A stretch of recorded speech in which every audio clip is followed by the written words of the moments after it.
Selamat datang di Kartini Millennial Award 2022 Live Talk Series. Assalamualaikum warahmatullahi wabarakatuh. Selamat siang. Udah siang ya. Dan saya Beni Ramdiastuti. Saya akan mewawancarai penerima Special Award untuk kategori Millennials Award tahun 2022. Dan sebelah saya adalah orangnya. Beliau adalah Dr. Rini Pratiwi. Ya. Apa kabar, Dok? Alhamdulillah sehat. Sehat, alhamdulillah.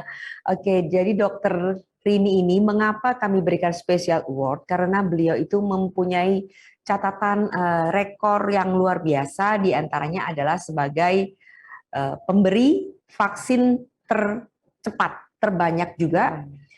Untuk wilayah Sumatera Selatan itu nomor 2 di bawah Kota Palembang. Ya. Tetapi Banyu Asin tentu menjadi sangat spesial karena dilihat dari secara topografi, geografi itu luar biasa sulit. Iya, betul. Dan beliau adalah seorang perempuan, tentu saja.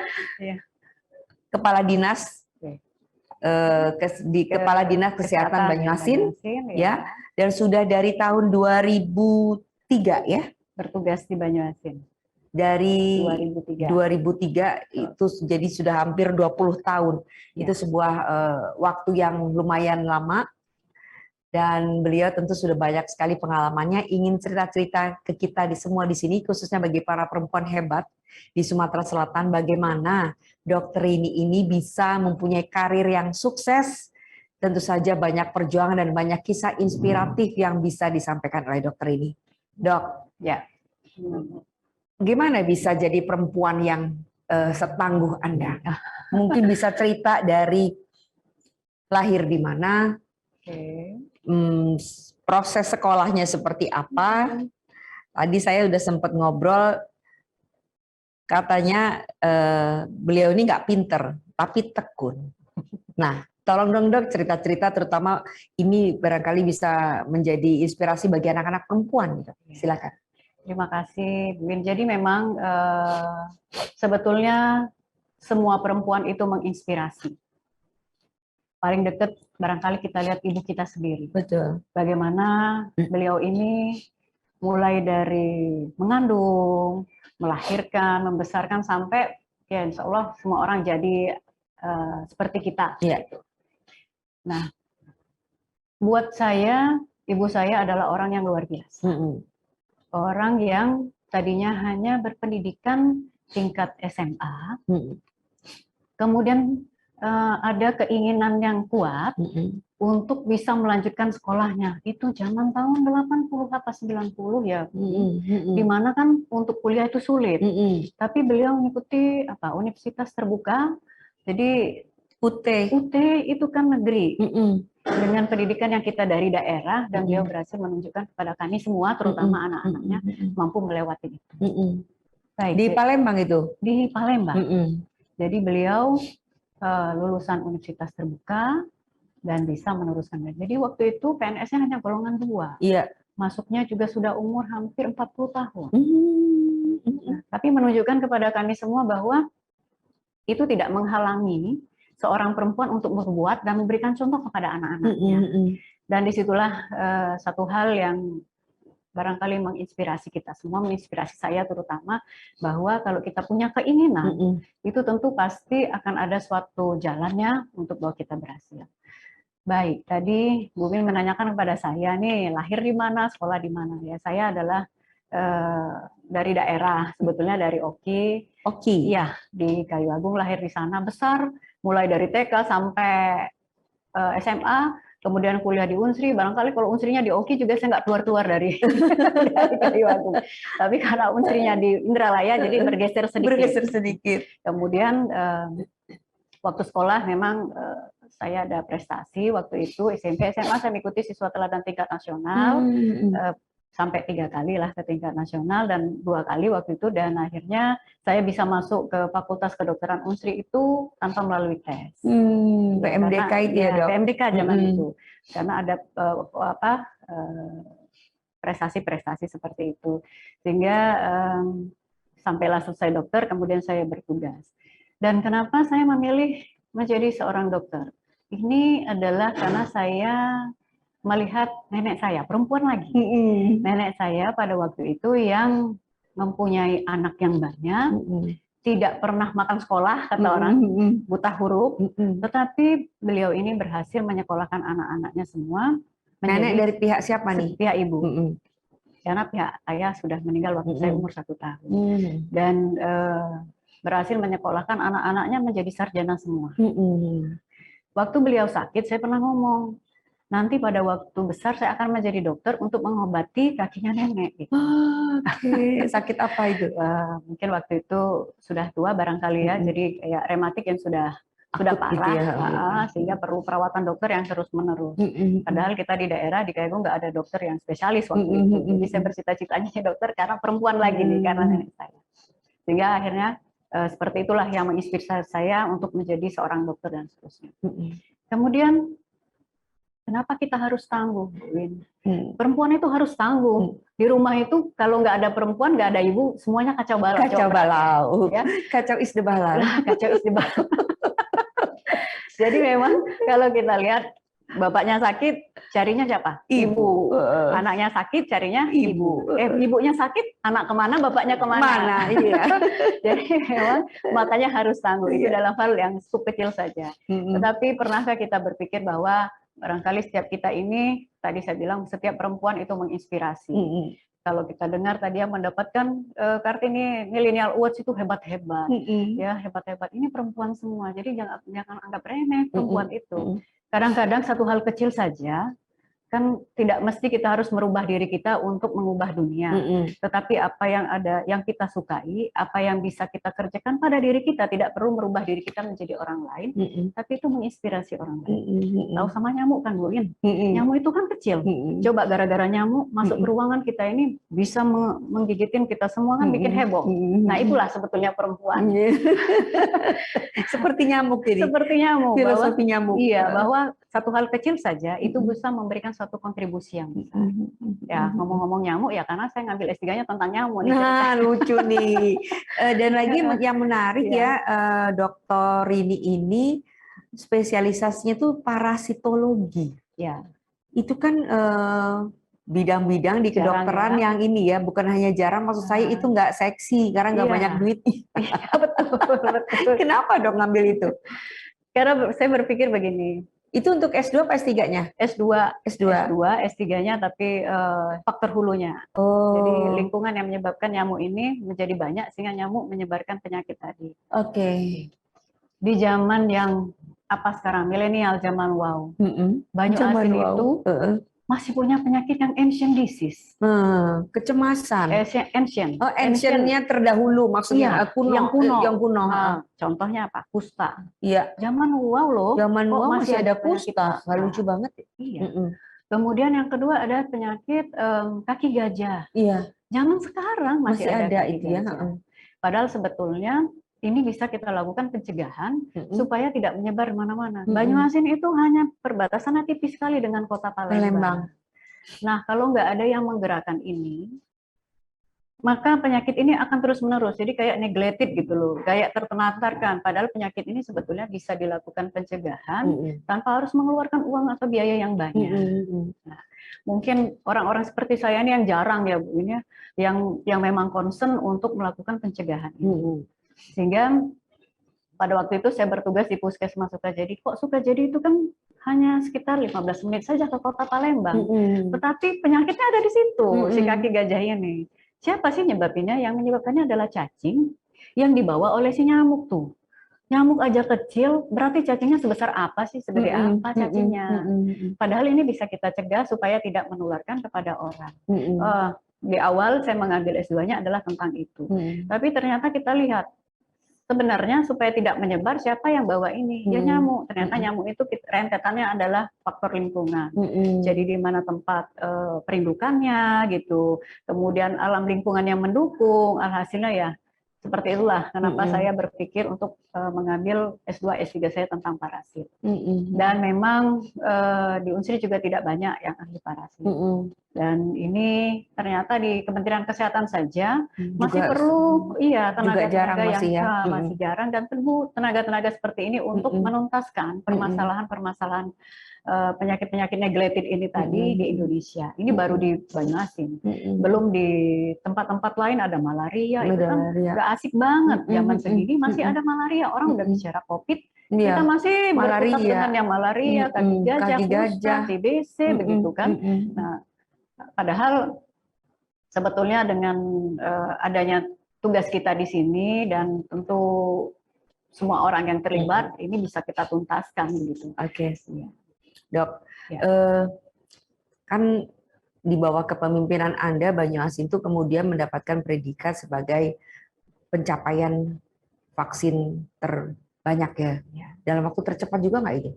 Enggak, kita justru yang terakhir. Oh, justru terakhir. Ya. Nah, itu tapi nggak mempengaruhi penilaian ya? Nggak. Oke. Itu gimana dok ceritanya? Saya dengar juga dokter nih dalam menjalankan tugasnya tersebut speedboatnya terbalik. Ya Allah, gimana dok? Ya, jadi Bu Win, Banyuasin itu jumlah penduduknya nomor 2 terbanyak setelah Kota Palembang. Meskipun kami dianggap urutan terakhir menuntaskan waktu itu target pemerintah pusat 70%, tapi 70% dari jumlah sasaran kami itu sebanyak hampir 450.000 orang yang kita vaksin. Kabupaten kota lain memang ada yang tercepat, tetapi mereka ada jumlah penduduknya sama dengan satu kecamatan di tempat kita. Itu tantangan kami. Kemudian yang kedua adalah tantangan kita geografisnya. Geografis Banyuasin itu luar biasa. Jadi nggak bosen. Hamparan ada, sungai ada, kemudian lautnya ada. Dan ini tantangan kita bagaimana supaya kita menuntaskan tugas yang ditetapkan oleh pemerintah pusat. Barangkali Bu Win pernah dengar Tanah Pilih, Sembilang pernah kan dengar Tanah Pilih. Tanah Pilih itu jauh sedikit lagi dari Sembilang. Itu udah yang paling ujung. Udah sinyalnya nggak ada. Terluar jadi ya? Iya, terluar. Perbatasan dengan Kabupaten Bangka, bukan? Iya, Tanjung Jabung Timur. Oh, Tanjab Timur. Iya. Ya, Jambi itu. Jambi, dan justru orang banyak ke sana daripada ke tempat kita saking jauhnya. Sehingga pada waktu itu kami berpendapat gimana ini tempat saudara kita di sana nggak mendapatkan vaksin. Akhirnya waktu itu kita semua, saya menginisiasi, yuk kita berangkat ke sana. Kalau berangkat karena kosnya itu luar biasa, tantangan ke sana yang ombak besar gitu, sempat menyurutkan kita untuk datang sana nanti ada apa-apa Bu. Saya pikir gimana ini ya, harus terus ini.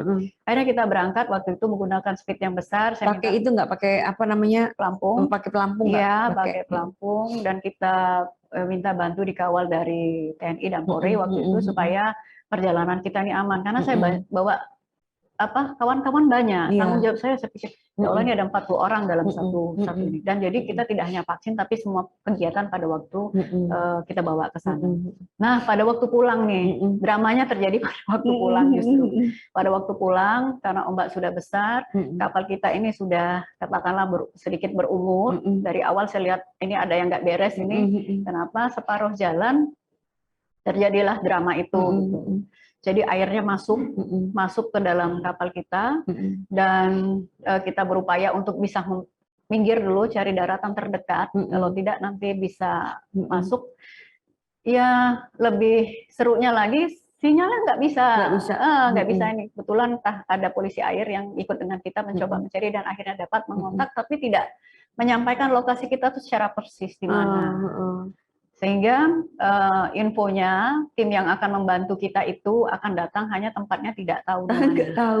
Bayangin 3 jam kita menunggu, orang sudah memikirkan kita 3 jam tuh udah nggak kelihatan apa-apa lagi di dalam, sudah hilang. Itu waktunya apa? Pagi, siang, malam? Pagi. Jadi itu sekitar pukul 11-an dan kita menunggu sampai 3 jam. 3 jam kita tetap menimba air supaya nggak tenggelam. Tidak tenggelam. Dan katanya di situ adalah tempatnya, buaya. Masya Allah. Tapi kita nggak tahu, jadi kita nggak takut. Kalau kita tahu mungkin sudah pada panik yang di dalam, sudah panik kita harus Nggak nangis dong menenangkan. waktu itu? Enggak, saya hanya deg-degan. Deg-degan. Pikiran saya, ya Allah, tanggung jawabku besar sekali nih, saya bawa 40 orang di dalam sini gitu. Dan yang kedua saya ingat anak-anak saya. Berapa dok anaknya? Anaknya dua, Oke. perempuan semua gitu. Oke. Alhasil 3 jam kemudian lewatlah sedikit, ada satu speed yang sempat mungkin penasaran, harus cari sampai ke ujung karena infonya misalnya titiknya di sini, koordinatnya, tapi tempat kita sebetulnya masih jauh dari situ. Dan mereka cari ketemulah dengan kita. Sehingga saya minta satu rombongan evakuasi pertama untuk berangkat dan sampaikan dengan keluarganya bahwa kita dalam keadaan baik-baik aja. Gitu. Nah, itu barulah berdatangan. Saya tidak mau berangkat dari kapal itu waktu itu karena saya pikir harus semuanya naik dulu baru saya. Oh, jadi dokter yang terakhir. Ya, saya yang terakhir. Sebagai bentuk rasa tanggung jawab. Karena semuanya punya keluarga, bayangkan, karena saya mengajak waktu itu, saya pikir aduh ini harus naiklah terlebih dahulu gitu. Nggak ada makanan Bu Win, karena Jadi target 3 jam itu tanpa makanan, tidak ada tanpa makanan. minum. Kita kan tadi berangkatnya pagi, perkiraan kita jam 10-11 sudah sampai di Sungsang, tapi ternyata kita hampir sampai sore gitu. Baru yang terakhir sampai angkat TNI AL, Angkatan Laut sudah datang semua. Mungkin mau evakuasi besar-besaran waktu itu ya. Tapi alhamdulillah akhirnya kita sampai, diangkut semua dalam keadaan sehat selamat semuanya. Ya paling logistik semua kita tinggalkan. Nggak kapok? Insya Allah enggak. Insya Allah enggak. Jadi masih kalau ditugasin atau berinisiatif untuk mendatangi tempat terluar? Insya Allah masih. Karena buat saya, kawan-kawan dan saudara-saudara kita yang tinggal di tempat itu, mereka survive-nya luar biasa. Apalah kita yang baru 1 kali 2 kali datang. Itu yang membuat kita juga menguatkan kita untuk tetap turun ke sana. Di sana kan banyak Mbak yang tinggal, yang mau ke, nggak mesti harus ke Palembang lah. Mau ke kecamatan aja sulit. Susah ya. Oke.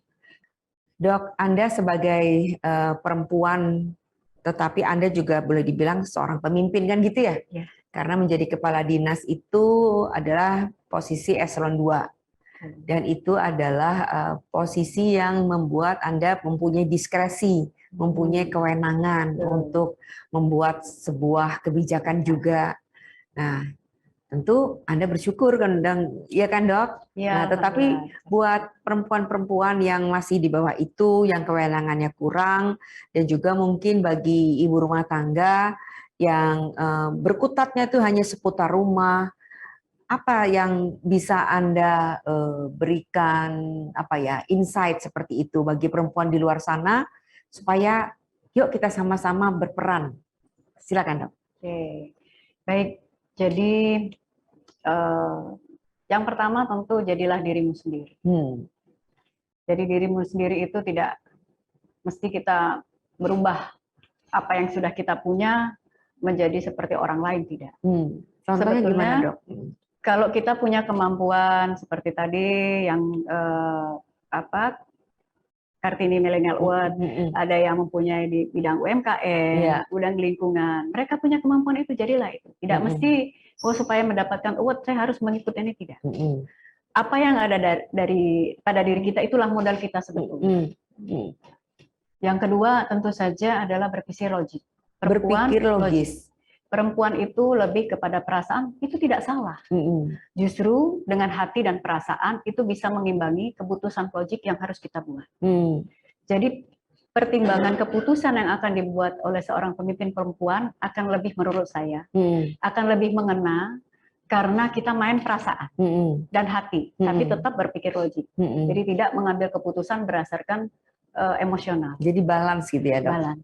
Bagaimana kita menetapkan bahwa ada suatu kegiatan, tim kreatif kita meminta seperti ini, maka kita tidak serta-merta tidak boleh tidak. Ayo, kita gunakan perasaan kita. Ini feelingnya perempuan itu beda.